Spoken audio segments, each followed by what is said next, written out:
没有任何力量能够阻挡中国人民和中华民族的前进步伐。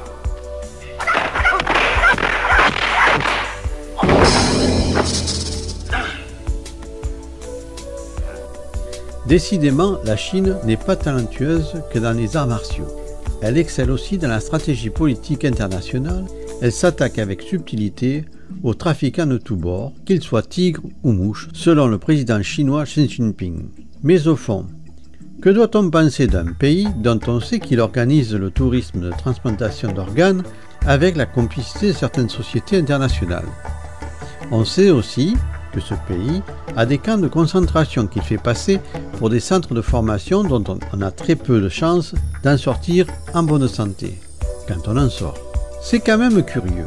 Le président d'Interpol, nommé il y a plus de 10 ans, pilier du PCC, que l'on prétend évincé, mais tout de même arrêté par les autorités chinoises, et puis une actrice et quelques milliardaires.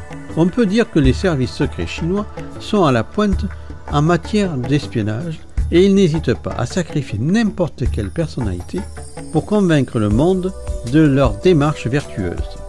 Mais au fond, ne sont-ils pas dans cette révolution permanente et comme toute révolution, on ne cesse de sacrifier des vies que l'on a soi-même rendues coupables pour cacher ses propres crimes.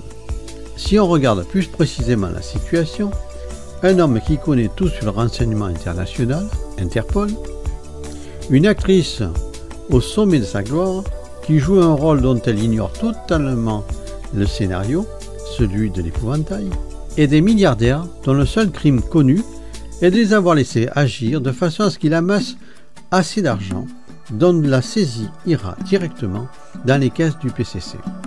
Enfin, c'est ma compréhension. Et vous, à votre avis ?